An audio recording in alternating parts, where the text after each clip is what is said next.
So I mean, I think you alluded to like my next question. I think earlier on you had mentioned a couple different books. So this question is going to be a three-part question. So the first part of the question is like, obviously you have one hell of a journey and success story. What books helped you on that journey to get to where you are currently? So first book I would suggest anyone start with is a 0 to 1 by Peter Thiel. Mm, Fantastic book in understanding the philosophical underpinnings of how to not just build a business, but build a monopoly. His concept, I think, is beautiful, which is any business that wants to exist for an extended amount of time must at its core be a monopoly. And you think that monopoly is negative, but it's not. He explains to you exactly how that works. So that's another really big one.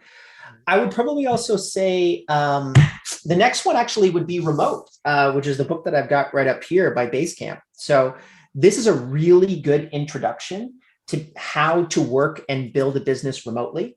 I have been looking at this book probably for the last couple of years, and it's going to give you that base underpinning. And then I would probably say the next one would be my book, Running Remote, even though you probably didn't expect that one. But my book is going to be the sequel to something like Remote, which is how do you build an organization without actually operating inside of it, which I think is important. And then an honorable mention actually is it's a book on process documentation, and it's at the very tip of my tongue right now. I've read it about 4 or 5 times.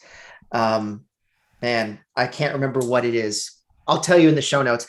It's a book about process documentation, and I think anyone that's really focused on scaling a business, mm. you need to have process documentation at the core. The book's called eMyth. There we go. I got it. So eMyth is really going to teach you how to build processes and systems inside of your business so that you're no longer working in the business, but you're working on it. Wow, wow. So the second part of this question, I mean, you talked about being able to listen to podcasts and listen to audiobooks while you're trying to do some working out. So what audiobooks are you listening to currently?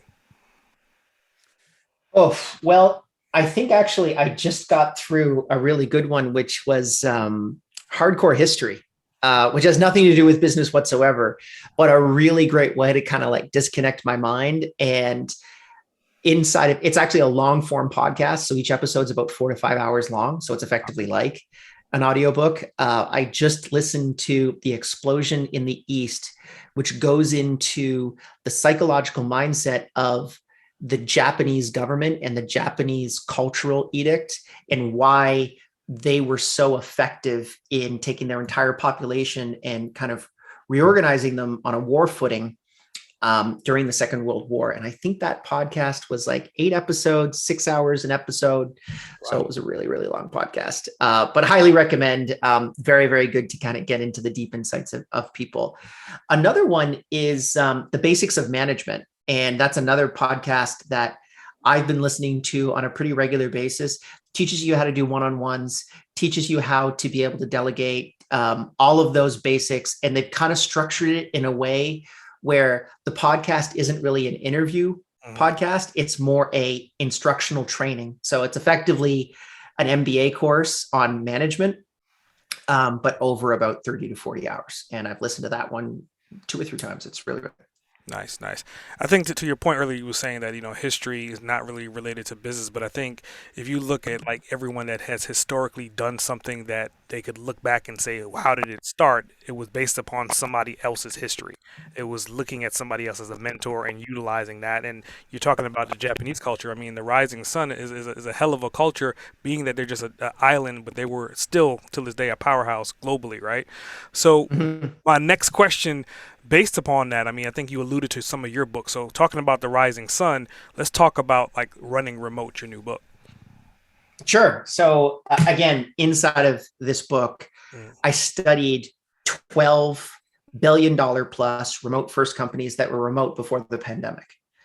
And what I wanted to figure out was what was the one thing that they were doing differently than almost all of the pandemic panickers that have currently, popped up in the last 2.5 years. What differences do they have? And it boils down to this, which is a term that I'm calling asynchronous management, the ability to be able to manage people without directly interacting with them. I think Vaishali was the initial person that ended up connecting us for this call, who runs PR for me. She's worked for 6 years for me. We work every single day together. And we have met in person or on video 5 times during that 6 year period. But we work every single day through Slack and through email and through our project management systems. And it's effectively removing the manager as a direct manager, but it's delegating the platforms that we use, the project management systems, the documentation systems as the manager. And then the direct managers are actually more leaders inside of those organizations. Those are the people that get people excited and hopefully bind people together to be successful in the mission that you have as a company. And I can't tell you, when I discovered this, it really felt like I had like a life preserver and everyone else was in the water because everyone else has now gone from working in an office to working from home. But that's not actually remote work. Remote work is where you can work wherever you want, whenever you want. An office, your house, a coffee shop, a co-working space. You can work from a beach. I don't suggest the beach, by the way. You get a lot of sand in your laptop and ends up busting up your equipment pretty quick. But outside of that, I mean, to me, this is really the future of work. And the methodology in order to be able to implement remote work is undoubtedly asynchronous.